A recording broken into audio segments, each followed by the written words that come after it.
श्रुत केवली बलिदम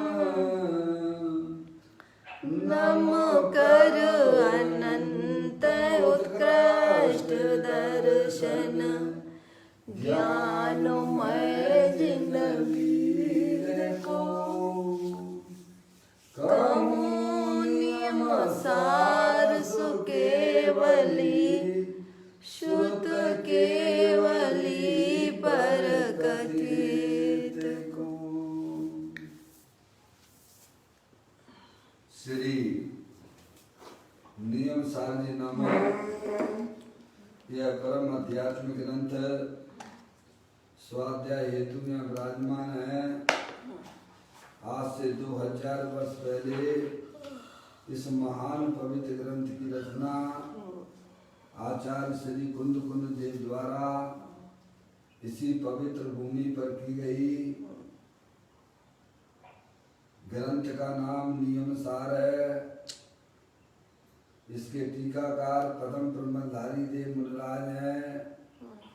नियम से किए जाने वाला कार्य अपनी आत्मा में सम्यक दर्शन, सम्यक ज्ञान, सम्यक चारित्र रूपी निर्मल पर्याय, पवित्र पर्याय, मोक्ष मार्ग रूपी पर्याय प्रकट करना,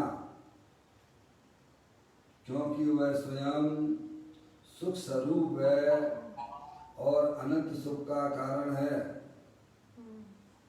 अनादि काल से हमारे आपके आत्मा में पर को अपना जानने वाली, पर को अपना मानने वाली, पर के साथ संबंध रखने वाली ऐसी मोह राग देश रूपी पर्याय, अपवित्र रूप पर्याय प्रकट है, जो स्वयं दुख स्वरूप है और अनंत दुख का कारण है। ऐसी मोह राग देश रूपी अपवित्र रूप पर्याय का, मलिन पर्याय का अपनी आत्मा में से उसका अभाव करना और सम्यक दर्शन ज्ञान चारित्र रूपी निर्मल पर्याय, पवित्र पर्याय, मोक्ष मार्ग रूपी पर्याय को प्रकट करना, यह हमारा आपका सबका कर्तव्य है। ऐसे काल की प्राप्ति जिनवाणी माता के माध्यम से अपने आत्मा के स्वरूप को पहचानना, अपनी जो आत्म वस्तु है वह पर भावों से भिन्न है और अपने ज्ञानादि अनंत शक्तियों का जो भंडार वह चैतन्य वस्तु है। इस प्रकार से माँ जनवाणी माता के द्वारा परिचय करके तत्पश्चात शरीर रागादि को कर्मकृत समझना, उन्हें अपना नहीं मानना, उनमें एकत्वपना स्थापित ना करना, अंदर जो अखंड ज्ञान ज्योति स्वरूप भगवान आत्मा है उसी को निज रूप से जानना, उसी को अपना मानना और उसी में ही वास्तव में लीन रहना, यही वास्तव में हमारा आपका सबका कर्तव्य है। उसकी चर्चा आचार्य भगवंतों ने एक एक गाथा, कलश और टीका के माध्यम से हमें अपने आत्म वस्तु को समझाया है। देखिएगा यहाँ पर नियम सार जी का 14 अधिकार चल रहा है। विवाद चालित अधिकार नाम है उसका। मूलराज के 28 मूल गुणों की चर्चा है, जिसमें आज अपन 65वें नंबर की गाथा यहाँ प्रारंभ करने जा रहे हैं। मूलराज की अंतिम समिति की चर्चा है, प्रतिष्ठापन समिति, उसका नाम है प्रतिष्ठापन समिति। प्रारंभिक पाठ करते हुए उसको अपन पढ़ेंगे। जो भूल प्रास और पर उपरोध बिन पर यति मल त्याग करते हैं समिति प्रतिष्ठा बन गई। आचार्य कुंद देव बताते हैं कि प्रतिष्ठापन समिति किसे कहते हैं? जिसे पर के उपरोध रहित दूसरे से रोका ना जाए, ऐसा गुण और प्रासुक भूमि प्रदेश में मलादिक का त्याग हो, उसे प्रतिष्ठापन समिति होती है। मुनराज को है, मुनराज की मुख्यता से है सारी बातें। कहते हैं जिसे पर के उपरोध रहित, यानी दूसरों से रोका ना जाए, यानी किसी की भूमि है, यानी उसका कोई मालिक है, समझ नहीं आप, तो जहाँ रोका जाता है उस भूमि पर मुनराज अपना जो है मलमूत्र आदि जो है वहाँ त्याग नहीं करते हैं। समझ नहीं आप, कहाँ करते हैं? जहाँ दूसरों के द्वारा रोका ना जाए, जहाँ दूसरों के द्वारा किसी की भूमि पर जहाँ रोका कि हो कि भाई साहब यहाँ मलमूत्र मत कीजिए आप, तो ऐसी जमीन पर वह अपने मलमूत्र का त्याग नहीं करते हैं। तो एक बात तो ये कही, जिसे पर के उपरोध रहे,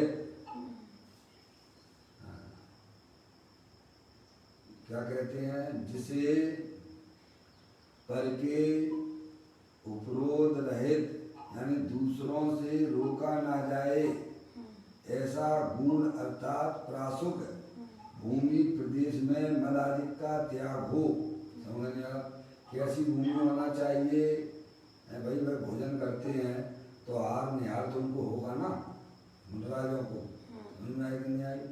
पर कैसी जगह आहार निहार का त्याग करते हैं? तो कहते हैं कि दूसरे की जमीन हो है, जहाँ रोका ना जा सके हैं, वो लगा देते हैं, बैरिकेडिंग वगैरह लगा देते हैं, बाहर तारा फेंसिंग वेंसिंग लगा देती हैं, समझ नहीं आप? या फिर कोई कहे कि भाई साहब यहाँ मत, आप तो उधर जाइए, हैं? तो ऐसी जगह वह अपने मलमूत्र आदि का त्याग नहीं करते हैं। एक बात तो ये की, और दूसरी बात ये की है कि किस जगह करते हैं कि जहाँ पर जीवादिक की उत्पत्ति नहीं होती हो, जैसे घास आदि होती है, वहाँ पर भी मलमूत्र का त्याग नहीं करते हैं। एक इंद्रिय वनस्पति, एक इंद्रिय जीव वहाँ नहीं हो। समझ नहीं आप? समझ, ऐसे शोध कर, क्या गजब की बात है भाई साहब। समझिए कितना अंदर में उनके किस प्रकार का सुख परिणाम की प्रवृत्ति हो रही है। समझ नहीं आप? कहते गुण और प्रासुक, देखा ना, गुण और प्रासुक भूमि प्रदेश में मल आदि का त्याग हो, उसे प्रतिष्ठापन समिति होती है। समझ नहीं आप? इस प्रकार का अंदर के उनके सुख परिणामों को यहाँ बताया गया है। अब देखिएगा, पदम प्रबंधाई जी मुनराज ने इस पर टीका की है, उसको भी अपन पढ़ लेते हैं, फिर बाद में पूज्य गुरुदेव श्री के द्वारा इसका व्याख्यान किया जाएगा, उसे भी पढ़ेंगे। मुनराज की टीका, यह मुनियों का काय मल आदि त्याग के स्थान की शुद्धि का कथन है। समझे? मुनियों को काय मल आदि त्याग के स्थान की शुद्धि का कथन इसमें किया है। मुनराज के हैं काय मल आदि का त्याग, समझे? आहार निहार आदि जो है, वो जो है निहार आदि, निहार मलमूत्र आदि का त्याग, समझ रहे आप? शुद्धि का कथन यहाँ पे किया गया है। ऐसा देखो, शुद्ध निश्चय से जीव को देह का अभाव होने से अन्य ग्रहण रूप परिणति नहीं है। सबसे सुंदर बात ये की उन्होंने, वस्तु स्थिति का ज्ञान कराया। शुद्ध निश्चय से जीव को देह का अभाव होने से अन्य ग्रहण रूप परिणति नहीं है। निश्चय से तो आत्मा अनहारी है, क्या भैया? सही बात। निश्चय से तो आत्मा का जो वास्तविक स्वरूप है वह जब ग्रहण ही नहीं करता है तो फिर त्याग करने की बात कहाँ से आ गई? वस्तु स्थिति तो ऐसी है, क्या प्रत्येक आत्मा अन्न का ग्रहण ही नहीं करता है नहीं? और उसके त्याग की बात फिर प्रथम बनता ही नहीं है। लेकिन अभी लाख की दशा है, शरीर संयोग में है, समझ, उसमें क्या स्थिति बनती है? वो बात बताते हैं। देखिए आप, शुद्ध निश्चय से वास्तव में जीव को, यानी प्रत्येक आत्मा को, जीव को मतलब प्रत्येक आत्मा को, ये आप लोगों को इसमें कोई डिस्टर्ब तो नहीं हो रहा भैया आवाज में? अजय भाई आपको हो रहा है? हाँ मैं समझ गया कि ऐसे दूसरे फोन में है। पापा आपके यहाँ कोई डिस्टर्बेंस? ठीक है, हैं? संतोष बाकलीवाल, हाँ ठीक है ना। अब मैंने थोड़ा दूर हटा दिया है भाई, अब आपको डिस्टर्ब नहीं होगा, है ना? देखिएगा बाकी सभी लोग आ गए हैं भाई लाइन पर, बहुत बढ़िया। देखिएगा सुनिए डॉक्टर साहब, पदम प्रबंधाई देव मुनराज टीका करते हुए प्रतिष्ठापन समिति की हमें चर्चा बताते हैं। शुद्ध निश्चय से, वास्तव में तो आत्मा मूर्तिक है ना, उसने शरीर को ग्रहण किया नहीं है। एक द्रव दूसरे द्रव को ग्रहण ही नहीं कर सकता है। क्यों नहीं कर सकता है भाई साहब, आप हेतु बताइए क्यों नहीं कर सकता है? क्योंकि प्रत्येक वस्तु में, चाहे वह चेतन हो अथवा अचेतन हो, त्याग उपादान शून्यत्व नाम की शक्ति है। क्या भैया? अगर त्याग उपादान शून्यत्व नाम की शक्ति नहीं होती तो क्या हो जाता भाई साहब? एक दूसरे में मिक्स हो जाते। क्या हो जाते? हाँ, और फिर कोई द्रव्य रहता ही नहीं, है ना भैया? वहाँ सब जो है खत्म हो जाता। तो वस्तु स्थिति तो लोग की ऐसी है कि एक द्रव दूसरे द्रव को ग्रहण ही नहीं करता है। समझ गए आप? ये वास्तविक बात है, समझे? ये विश्व की व्यवस्था है। अब इसे किसी ने बनाया नहीं है, ये अनादि अनंत है। समझ गए आप भाई साहब?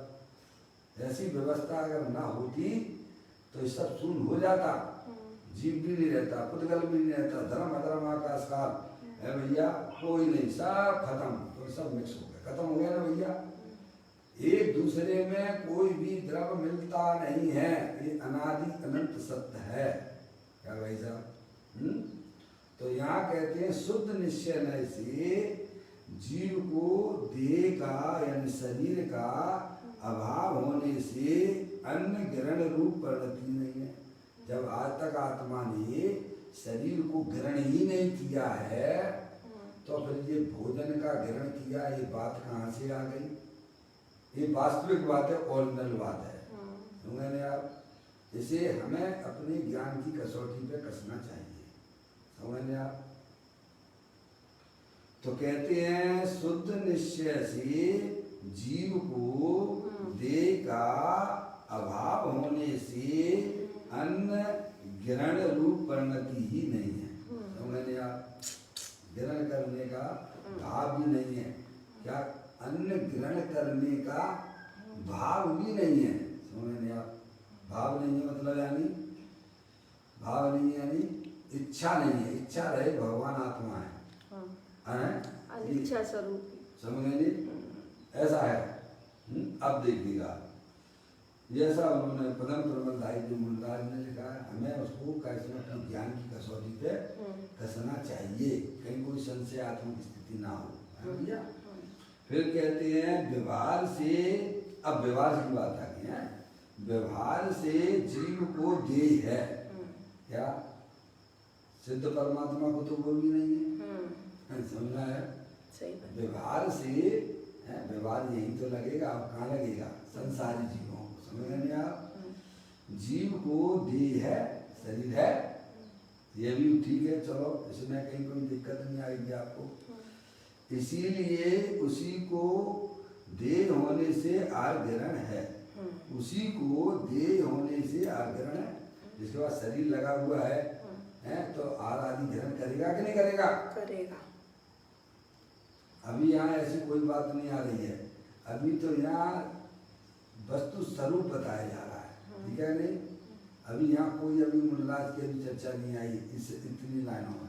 अजय भैया अभी इसमें अपन ने दो दिन प्रथम प्रमाण दाई देव मुनराज की पढ़ी ना, वो वस्तु स्वरूप बता रहे हैं हमें कि निश्चय से तो जीव को देह का अभाव होने से अन्य ग्रहण रूप परिणति नहीं है। समझे ना, अब शरीर ही नहीं है, शरीर को ही उसने ग्रहण नहीं किया है, तो फिर इच्छा भी कैसे में जीव को होने का प्रश्न ही कहा, काय के लिए। एक बात तो ये बताई।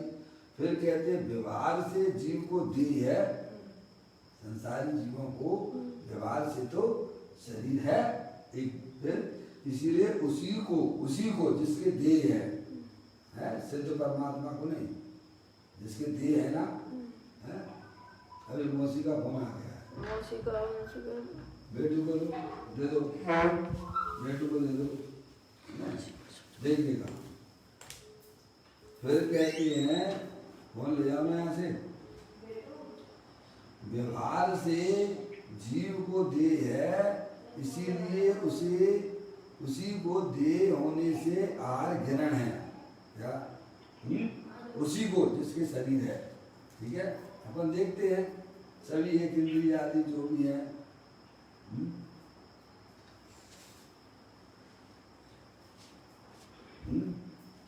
उसी को देह होने से आहार ग्रहण है। अब देखिए आप, आहार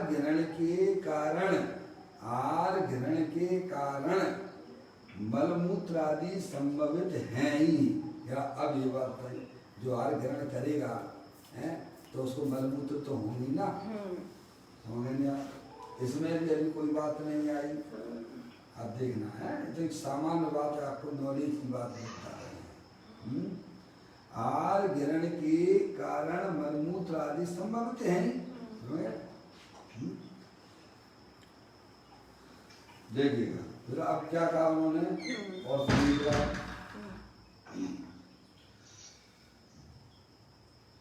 मौसी आप लेट हो गई हो, है ना? भाई घंटी तो जब आएगी जब आपका मोबाइल चालू होगा। स्विच ऑफ था, आपने चालू किया होगा ना, आप समझ गए। देखिएगा कोई बात नहीं है, आपके लिए दोबारा पढ़ लेते हैं, है ना। गाथा चल रही है अपनी 65 नंबर की गाथा, जिसमें प्रतिष्ठापन समिति की चर्चा चल रही है। ठीक है, अब यहाँ भूमि प्रदेश में मल आदि का त्याग करें, जहाँ पर वनस्पति का एक इंद्रिय जीव भी वहाँ नहीं हो। क्या कहा भैया, घास आदि होती है ना, ऐसी जगह भी वे मलमूत्र का त्याग नहीं करते हैं, प्रासुक होना चाहिए। बहुत सुंदर बात है भाई साहब, है। जब हम लोग जो है आदरणीय पंडित जी साहब, ब्रह्मचारी जी, रविंद्र जी भाई साहब, समझ गए आप। जब मैं बानपुर में रहता था यानी उनके पास जब जाते थे, कई दिनों रहते थे, तो हम लोग जो है मलमूत्र आदि के लिए जाते थे, तो कहाँ जाते थे, दूर चले जाते थे, है ना भैया। अपना घर से लोटे में पानी ले जाते थे, प्रासुक, है भैया। और ऐसी भूमि पर, क्या भैया सब याद है, बहुत पुरानी बातें हैं, समझे नहीं आप। ऐसी भूमि पर, कहाँ पर मल का छेपन करते थे, जहाँ भी कोई प्रासुक हो और कोई भी जीव, एक इंद्रिय जीव भी, घास भी है, ऐसी जगह जाके समझेंगे आप। उससे क्या होता है, दूसरे जीवों की रक्षा हो जाती है। मलमूत्र करोगे आप तो उन जीवों को दिक्कत आएगी कि नहीं आएगी। जहाँ आपको तो घास तो चलो ठीक है, बुद्ध भी देख लिया, वहाँ घास का ही निषेध है, तो वो जो त्रस्त जीव आदि हैं, तो इंद्रिय आदि वहाँ चलती हों, चींटियाँ चलती हों, हैं, तो बोलो उनकी हिंसा होगी कि नहीं होगी। इतना विवेक करना कि नहीं करना है भैया, है करना चाहिए, है? क्योंकि आपके अंदर में जीव के प्रति मैत्री भाव नहीं है भैया, उनके साथ में करुणा का परिणाम नहीं है, तो ऐसा धर्म कैसा धर्म हो सकता है, समझ गए नहीं आप। तो ये यहाँ कहते हैं, गुण और प्रासुक भूमि प्रदेश में मल आदि का त्याग हो, उसे प्रतिष्ठापन समिति कहते हैं। अंदर में शुभ भाव का परिणाम है, समझे। इसीलिए वह व्यवहार से प्रतिष्ठापन समिति हो जाती है, क्योंकि अभी उनकी पर्याय में पूर्ण वितराग दशा की प्राप्ति मूलराज के नहीं हुई है। ये बात तो आचार्य कुंद देव ने गाथा में मूल में लिखी है, समझ लेंगे आप। अब देखिएगा, अब टीका पढ़ता हूँ, सब आपके लिए रिवीजन कर रहा हूँ मौसी। अब आप देखिए टीका। यह मुनियों को काय मल आदि त्याग के स्थान की शुद्धि का कथन है यहाँ पर, ठीक है। व्यवहार समिति की बात यहाँ पर बताई जा रही है। अब देखिएगा, फिर उन्होंने कहा शुद्ध निश्चय से जीव को देह का अभाव होने से अन्य ग्रहण रूप परिणति नहीं है। वस्तु स्थिति बताई है, क्या बताई है? शुद्ध निश्चय नहीं, यानी वास्तव में निश्चय नहीं की दृष्टि से देखा जावे, प्रत्येक आत्मा ने आज तक शरीर का ही उसे ग्रहण नहीं है। क्या अनादिकाल से हमारे आपके साथ में आत्मा का संबंध भले ही अनादि से है, पर आत्मा ने उस शरीर को ग्रहण ही नहीं किया है नहीं? इसीलिए ग्रहण नहीं किया है तो अन्न आदि की जो इच्छा ग्रहण करने का भी उसका अभाव हो गया, ये वस्तु स्वरूप हो गए, है नहीं? ऐसा इसके लिए हमने आपको बताया त्याग उपादान शक्ति, त्याग उपादान शून्य तो शक्ति है, ऐसी शक्ति है ना। आचार्य अमृतचंद देव ने भी 47 शक्तियों में इसका नाम है लिया है, 16वें नंबर की शक्ति का है, समझ। त्याग उपादान शून्य तो शक्ति, ये केवल जीव में ही है, ऐसा नहीं है। सभी द्रव्यों के साथ में ये घटना है कि एक द्रव दूसरे द्रव को ग्रहण ही नहीं करता है। आत्मा पुद्गल द्रव को ग्रहण नहीं करता है। जब पुद्गल द्रव को भी ग्रहण नहीं करता है तो आत्मा तो अमूर्तिक है ना, अमूर्तिक मूर्ति को ग्रहण कैसे करेगा? समझ में आ गई भाई साहब? ये तो वस्तु स्थिति बताई है इस लोक की है। एक बात तो ये हुई। फिर कहते हैं व्यवहार से जीव को देह है, क्या संसारी जीव है, समझ नहीं आप? उनको व्यवहार से उनको शरीर है। अब देखिएगा, इसीलिए उसी को देह होने से आर ग्रहण है, उसी को जिसके शरीर है, समझ नहीं आप? सिद्ध परमात्मा शरीर है उनको नहीं, समझ नहीं आप? इसीलिए उनको आर ग्रहण का कोई काम नहीं हुआ, और नहीं मिला, समझ नहीं आप?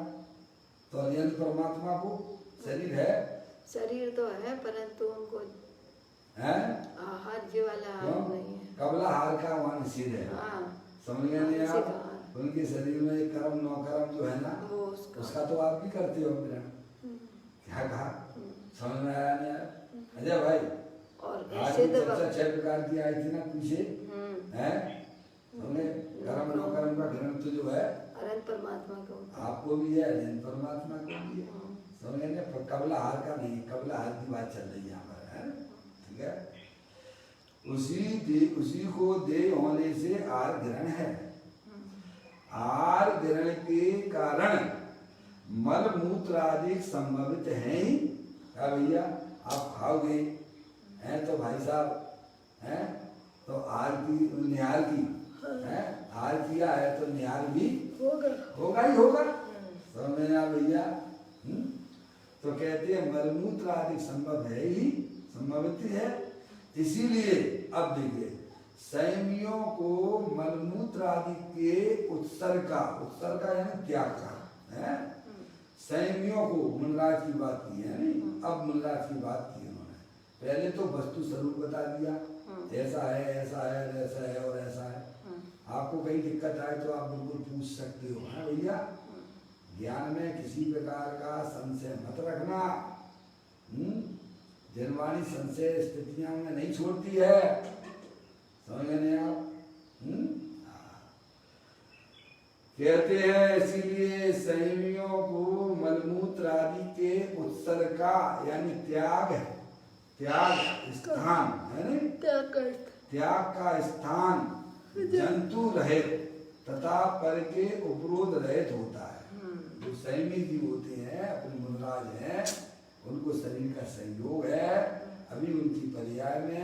पूर्ण वीतराग दशा प्रकट नहीं हुई है, अभी अस्थिरता जन है, तो वो जो है आहार उसके निहार के लिए, मलमूत्र आदि के त्याग के लिए जाते हैं, आहार करते हैं ना, तो जाते हैं। तो अब मलमूत्र आदि का त्याग कहाँ करते हैं? तो कहते हैं जंतु रहित स्थान, क्या जहाँ जीव जंतु जो है, वनस्पति काय के जीव, एक इंद्री घास है भैया, वहां पर नहीं करते हैं। क्या कहा? जहाँ एक इंद्री जीव जंतु वनस्पति काय के जीवों के जहाँ हो, वहां पर वह मलमूत्र का छेपन नहीं करते हैं।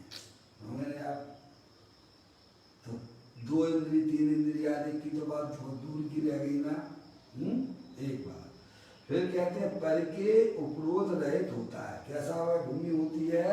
दूसरों के द्वारा, दूसरा उसमें कैसे में किसी के द्वारा कोई रुकावट आए, उसका मालिक हो, हैं, तो ऐसी जमीन पर भी वह मलमूत्र का छेपन नहीं करते हैं। समझ में आप? ये बात हो गई, ठीक है। उस स्थान पर शरीर धर्म करके फिर जो परम संयमी उस स्थान से उत्तर दिशा में कुछ डग जाकर उत्तर मुख खड़े रहकर काय कर्मों का, शरीर की क्रियाओं का संसार के कारण भूत हों ऐसे परिणामों का तथा संसार के निमित्त भूत मन के उत्सर्ग करके निज आत्मा को अव्यग्र एकाग्र होकर ध्याता है। ये तो बहुत लंबा फुल स्टॉप हो गया भैया, हैं, अपन नहीं समझ पाए। अब एक एक लाइन को समझते हैं, शब्दों को देखिएगा। इतनी बात अपनी समझ में आ गई। उसी उस स्थान पर, जगह बता दी, उस स्थान पर शरीर धर्म करके, क्या शरीर का धर्म क्या है? मलमूत्र। शरीर का ऐसे बना हुआ है भैया, मलमूत्र का घड़ा रात दिन सड़ा उठा कर रखना। बस इतनी आगे की लाइन सब पढ़ लेना है भैया। शरीर का धर्म क्या है? मलमूत्र से बना हुआ है। कैसे बना हुआ है शरीर भाई साहब? मलमूत्र का है। और वह जो है कैसा में, उसमें क्या निकलने वाला उस फैक्ट्री में, जो फैक्ट्री मलमूत्र की बनी हुई है, उसमें मलमूत्र के अलावा क्या मिलेगा? कुछ नहीं मिलेगा भैया। और आत्मा आनंद की, ज्ञान आनंद की खान है। क्या कहा भाई साहब? शरीर मलमूत्र का घड़ा है और आत्मा अपने ज्ञान आदि अनंत शक्तियों का भंडार है। समझ गए आप? उसमें तो राग की मलिनता भी नहीं है। क्या कहा भाई साहब? शरीर की मलिनता होना तो बहुत दूर की बात हो गई, जिसमें राग की भी मलिनता नहीं है, ऐसा भगवान आत्मा तीनों काल ज्ञान दर्शन आदि अनंत गुणों का भंडार है और उसका मालिक प्रत्येक जीव है। क्या कहा? कहते हैं उस स्थान पर शरीर धर्म करके, क्या भाई शरीर का धर्म, मलमूत्र का किसका धर्म है? ये शरीर का। फिर जो परम संयमी उस स्थान से उत्तर दिशा में, क्या उत्तर दिशा में क्यों लिया भाई साहब? दक्षिण दिशा ले लेते। 2 दिशाएं थोड़ा शुभ मानी जाती हैं, एक पूर्व दिशा और एक उत्तर दिशा।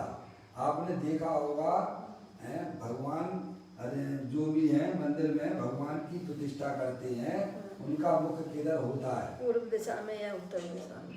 देखिएगा आप मंदिरों में भगवान को जब विराजमान करते हैं तब जो है उनका मुख या तो पूर्व की तरफ होगा या उत्तर की दिशा को होगा, क्योंकि उन दिशाओं को शुभ माना जाता है। ज्यादा डिटेल में पढ़ना हो तो करना योग पढ़ लेना और आपको सब ज्ञान हो जाएगा। अपना विषय यहाँ कुछ दूसरा है, देखिएगा।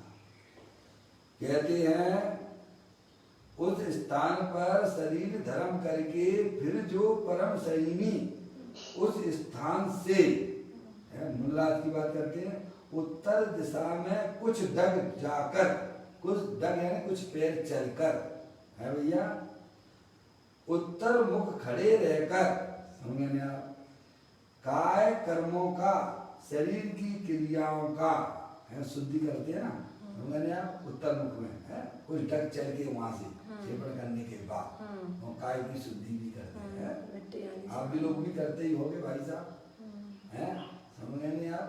हाँ। फिर कहते संसार के कारणभूत हों, हैं, संसार के कारणभूत हों ऐसे परिणामों का तथा संसार के निमित्त भूत मन का उत्सर्ग करके। अब ये दूसरी बात आई, संसार के कारणभूत हो ऐसे परिणामों का है। मुनराज के अंदर है अभी पूर्ण वितराग दशा प्रकट नहीं हुई है, संयमी है वे हैं, उनको अभी शुभ विकल्प है, राग है, फिर जीव की दया का परिणाम है कि नहीं है? तो उस शुभ राग है ना, हमारे निमित्त से किसी जीव को परेशानी ना हो, हमारे निमित्त से किसी जीव का मरण ना हो जाए, ऐसा जो शुभ परिणाम मनमूत्र को छेपण करते समय होता है, समझ नहीं आप, वह शुभ विकल्प है। कौन सा विकल्प है? शुभ विकल्प। और वह शुभ विकल्प संसार का कारण है। क्या कहा भाई साहब? आगे बात समझ में आपको? तो फिर हमारे जीवन के कितने शुभ विकल्प होते होंगे, बोलो? शुभ क्या, शुभ ज्यादा होता है, शुभ तो नहीं। हम लोग कहाँ जाते हैं भाई साहब मल छेपण के लिए? और अनंत जी, अरे बोलो, जहाँ जाते हैं बढ़िया बढ़िया क्या बनवा रखे हैं आपने? लैट्रिन बाथरूम बनवा रखे हैं भाई साहब, हैं, पानी खूब फ्री का मिल रहा है भैया, डाले जाओ डाले जाओ डाले जाओ, तो आपको बड़ा पुण्य होता होगा भाई साहब। आपको आपके परिणामों में सावधानी ही नहीं है। फ्लैश की लैट्रिन बाथरूम है और उसमें का इसमें कितने जीवों की हिंसा, कौन कौन सा लिक्विड वगैरह डालते हो आप, हैं, काय से वो जो है समझ में नहीं आया भैया, कैसा कैसा तेजाब जैसा है डालती हो, अब वो कहाँ जाता है? ये आपका जो है बास जो है ना, समझ नहीं आप, वह पानी फ्लैश का पानी कहाँ जाता है, वो साबुन का पानी कहाँ जाता है, कहाँ पे जीव राशि इकट्ठी है, बताए भाई साहब? थोड़ा नीचे खोल के देख लेना अपना गटर बटर, कितने जीव राशियां बिलबिला रही हैं, उनके आपने ऊपर से साबुन डाल लिया उसमें, क्या कर दिया मौसी? बोलो, हैं, कोई तेजाब जैसा केमिकल होता है वो डाल देते हैं भैया, जो भी हो, कारपेट भैया, क्या हारपेट है भैया, कैसे फर्श धोते हो, क्या करती हो, तो वो तुम्हारे परिणाम शुभ होंगे क्या शुभ होंगे? हैं भैया बोलो, सब अशुभ है, समझ में आई? तो कितना पानी डाल देते हो भाई साहब, कितना पानी डाल देते हो, और अनछना पानी। चुप रहिए, थोड़ा सुनने की कोशिश कीजिए। है भैया, समझ में आया भैया? धर्म किसे कहते हैं? जब परिणाम